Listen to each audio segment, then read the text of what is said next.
Dubay shayxiga turmushga chiqyapman degan Sitora Farmonova haqida gaplashamiz. Assalomu alaykum, kanalimizga xush kelibsiz. Videoga like bosing va kanalga obuna bo'lishni unutmang. Dastlab Sitora Farmonovaning turmush o'rtog'i bilan tanishish jarayoni qanday bo'lgani haqida gap boshlasak. Nimani maqtansangiz, o'sha narsangizdan ayrilasiz. Sitora Farmonova turmush o'rtog'i bilan qanday tanishgani hamda qayerda yashayotgani haqida batafsil so'zlab berdi.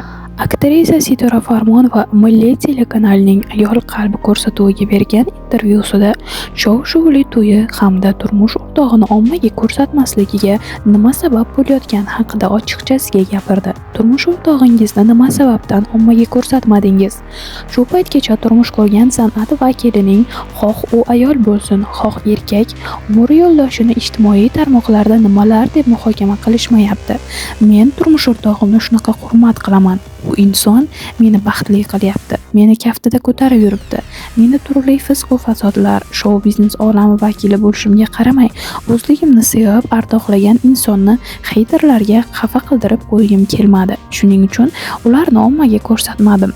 Boshida ularga aytdim, ijtimoiy tarmoqlarga qiz bazmimni qo'yaman, lekin to'yimizni qo'ymayman dedim.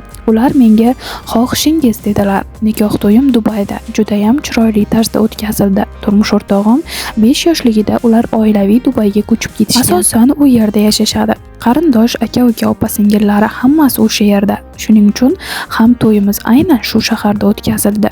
To'yim xuddi o'zim xohlagandek suv bo'yida, orzuyimdagidek dekoratsiyalar bilan bezatilgan holda o'tkazildi. Ammo kelin salom va boshqa urf-odatlarimizni o'z vatanimda o'tkazishni xohladim. Buning gashti boshqacha. Men hali hamon oilam bilan bog'liq ma'lumotlarni oshkor etishni istamayman. Ertaga nasib etsa, farzandli bo'lsam ham buni ommadan sir tutaman, chunki oila muqaddas va u yerdagi sirlar faqat insonning o'zigagina tegishli. Oilamni ommaga hech qachon ko'rsatmayman, chunki men baxtli yashashni maqsad qilganman, ko'z-ko'z qilishni emas. Ko'z, nazar degan narsalar bor. Nima bilan maqtansangiz, o'sha narsangizdan ayrilasiz. Men oila degan muqaddas dargohga bir umr yashayman deb qadam qo'yganman. Kuyov bola bilan qanday tanishgansiz? Ular bilan oilaviy do'st bo'lganmiz. Salom alikimiz bo'lgan, lekin u qadar yaqin munosabatda bo'lmaganmiz. Sevishib yurish umuman bo'lmagan. Ular meni zimdan kuzatib yurgan ekanlar. Menga ilk gapirgan gaplari: "Sizni aslingizni, qalbingizni sevdim, tashqi ko'rinishingizni emas", dedilar. Ular sevgi izhor qilmaganlar. Biz chet elda edik. Ular yonimga kelib qahva ichaylik dedilar. Restoranga kirsak hamma yoq chiroyli qilib bezatilgan ekan. Shunda ham hech narsani tushunmadim. Balki restoranning dekori shunaqadir deb o'yladim. Ular kutilmaganda menga turmushga chiqasizmi deb so'radilar. Umuman kutmagan bo'lsam ham men rozilik bildirdim.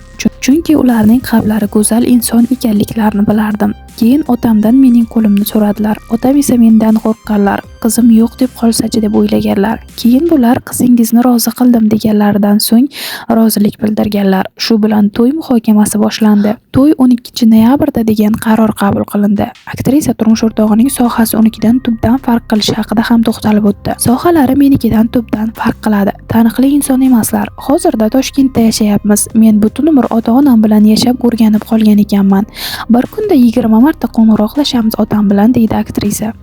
Undan keyin ijtimoiy tarmoqlarda kundoshlar jangi degan video tarqaldi. Unda Sitoraning kundoshi, quruvchi Xonsaroy kompaniyasi direktorining birinchi ayoli Farida Kulmatova 6 farzandning onasi kundoshiga rahmat aytdi. Farida hozir baxtli ekanligini, o'z ustida yanada ko'proq ishlayotgani va o'zini butkul qaytadan topgani, rivojlangani haqida aytib berdi va Sitoraning ham juda baxtli ekanligini, unga ko'z tegmasligini, unga hech qanday e'tiroz yo'qligini ta'kidladi. Bizda hozircha shu. Kanalimizga obuna bo'ling va like bosishni unutmang.